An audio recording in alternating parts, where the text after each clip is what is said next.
Assalamualaikum warahmatullahi wabarakatuh. Sebelum itu, perkenalkan nama saya Rian Kurniawan dari Fakultas Ekonomi Bisnis dan Ilmu Sosial.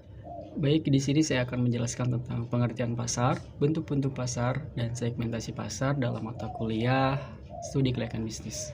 Di sini ada pengertian pasar menurut Wikipedia bahwa pasar adalah salah satu dari berbagai sistem, institusi, prosedur, hubungan sosial, dan infrastruktur tempat usaha menjual barang, jasa, dan tenaga kerja untuk orang-orang dengan imbalan uang.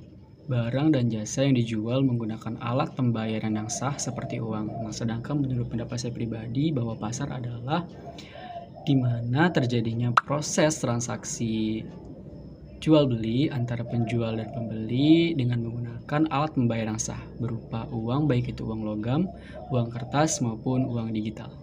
Nah, selanjutnya di sini menurut BINUS bahwa bentuk-bentuk pasar dibedakan menjadi 5. Yang pertama itu pasar persaingan sempurna, pasar monopoli, pasar persaingan monopolistik, pasar oligopoli, dan pasar tradisional. Baik, di sini saya akan menjelaskan pengertian kelima bentuk-bentuk pasar tersebut menurut Wikipedia bahwa pasar persaingan sempurna adalah sebuah struktur pasar di mana tempat terdapat banyak penjual atau perusahaan yang menghasilkan barang. Pasar persaingan sempurna juga diartikan sebagai pasar yang mempunyai banyak perusahaan untuk memberikan pelayanan kepada pembeli di pasar. Nah, jadi pasar persaingan sempurna itu pasar di mana yang banyak penjual dan perusahaan yang menghasilkan barang di tempat tersebut. Baik, selanjutnya di sini ada pasar monopoli, adalah pasar di mana sebuah penjual tunggal menguasai pasar atau monopolis berkuasa untuk menentukan harga dan tidak punya barang sejenis yang hampir sama. Contoh dari pasar monopoli itu contoh seperti Pertamina dan Shell. Nah, kenapa? Karena mereka itu sebuah penjual tunggal yang menguasai pasar atau monopolis dan berkuasa untuk menentukan harga dan tidak punya barang sejenis yang hampir sama. Selanjutnya ada pasar persaingan monopolistik. Menurut Wikipedia lagi bahwa pasar persaingan monopolistik adalah salah satu bentuk pasar di mana terdapat banyak produsen yang menghasilkan barang serupa tetapi memiliki perbedaan dalam beberapa aspek. Nah, contohnya itu seperti minimarket, supermarket, maupun pasar-pasar yang ada di sekitaran rumah kita.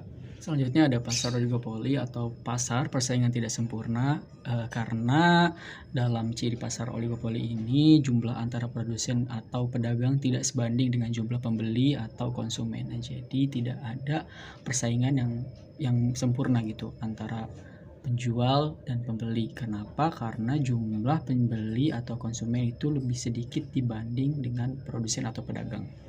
Sedangkan yang terakhir itu ada namanya pasar tradisional. Menurut Laksono, yang dimaksud sebagai pasar tradisional adalah pasar yang dibangun dan dikelola oleh pemerintah. Pemerintah seperti pemerintah daerah, swasta, badan usaha milik negara atau BUMN, dan badan usaha milik daerah atau BUMD. Nah, jadi menurut Laksono ini bahwa pasar tradisional adalah pasar yang seluruh pembangunan infrastrukturnya itu dikelola oleh pemerintah setempat. Tradisional juga ada yang namanya kerjasama antara pemerintah dan pihak lain, yaitu dengan adanya toko emas, kios, dan tenda yang dimiliki atau dikelola pedagang kecil yang berada di pasar tersebut. Selanjutnya di sini ada pengertian segmentasi pasar, dan sebagai poin akhir juga di sini ada pengertian segmentasi pasar menurut Fintech ID bahwa segmentasi pasar merupakan rangkaian metode buat membagi pasar sebagai bagian-bagian yang tidak selaras berdasarkan konsumen yang mempunyai kebutuhan, ciri atau conduit yang memerlukan produk disharmoni berbeda. Nah, sedangkan menurut saya pribadi bahwa segmentasi pasar itu di mana proses membagi-bagi pasar menjadi tiap-tiap kelas yang berbeda dengan kebutuhan konsumen yang berbeda, tujuan konsumen yang berbeda, dan juga dengan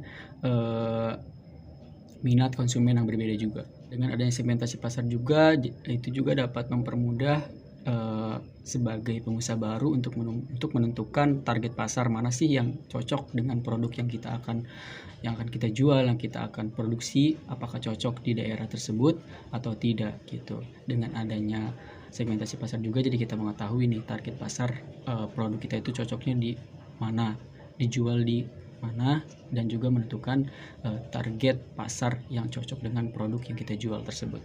Baik, mungkin sekian penjelasan yang bisa saya sampaikan mengenai pasar, bentuk-bentuk pasar dan segmentasi pasar. Kurang lebihnya mohon maaf. Wassalamualaikum warahmatullahi wabarakatuh.